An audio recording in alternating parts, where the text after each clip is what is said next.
Hi readers, it's Lisa from the Battle of the Book Center. I'm so excited that the 2026 titles have been announced, or at least a partial list of all three levels, elementary, middle school, and high school, have been announced. So I have started reading already for the next year's Oregon Battle of the Books and other Battle of the Books, other states too.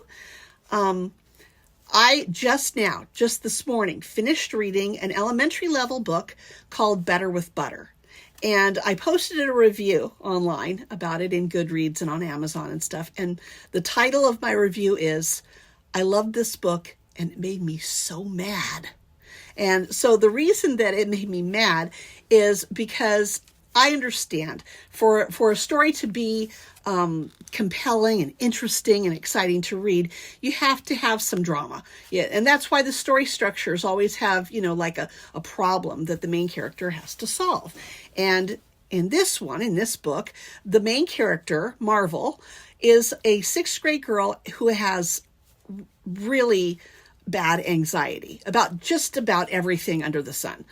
She worries all the time, worries about everything. And to the point where she doesn't want to go to school. She goes on stage. She has to deliver a 30-second report and freezes up. And the principal and the PE teacher have to actually carry her off stage. That was one thing that made my alarm bells go off because as a former elementary school teacher, I know that I was told I am not allowed to pick up a child for any reason. One time I did. I got in big trouble. I wasn't trying to be mean. It's a little kindergartner running off the field, off into the houses. It was a dangerous situation. I picked up the little kid and carried him back, and he was punching me in the neck the whole way back, and I had to be called to the principal's office myself, fill out a bunch of forms, sit in the principal's office with a bunch of people. Okay, anyway, never mind that. The point is, you're not allowed to pick up a kid. And then the main character was being threatened by the principal, who was really horrible, like a villain, that if she did not perform in the school play, she would flunk sixth grade. Come on, that's not even believable. So anyway, the principal was just so mean all the time.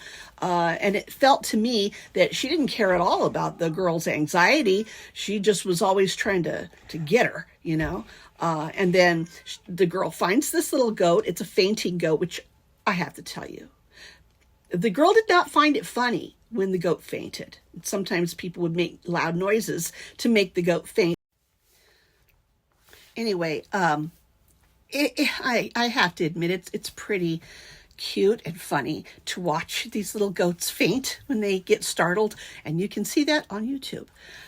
Anyway, I don't think it hurts them, but it's still not nice to try to scare something, and that's the main character gets very defends the goat, even though she's like afraid of pretty much everything, but the goat makes her stronger because she's standing up to protect the goat.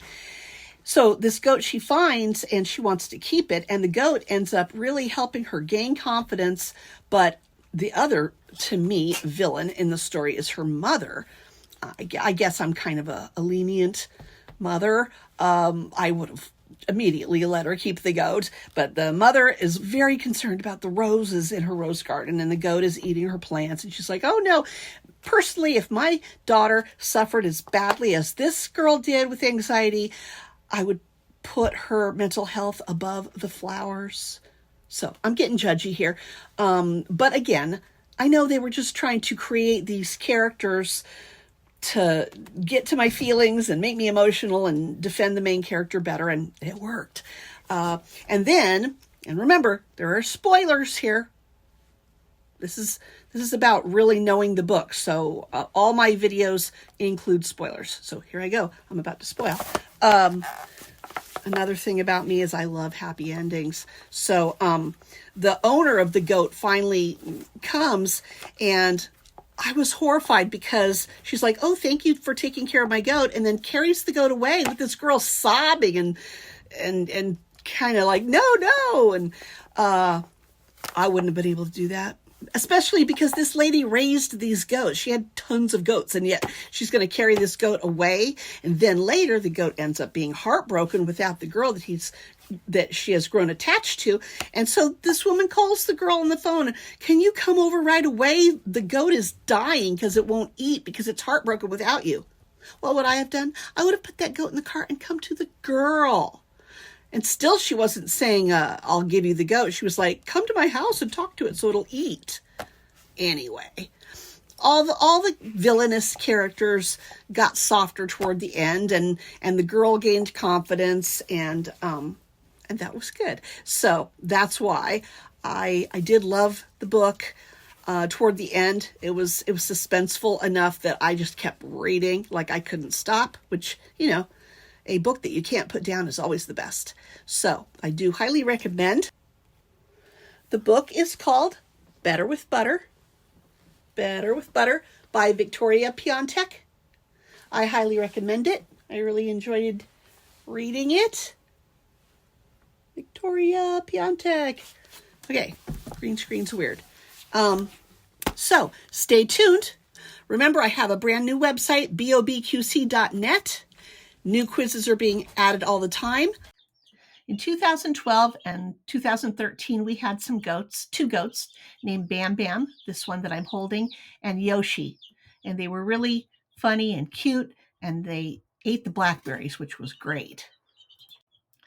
I miss having goats, and eventually we hope to have some again. We just need to work on a fence, but it would be great to have a couple more. They were not fainting goats, but they were really funny and cute.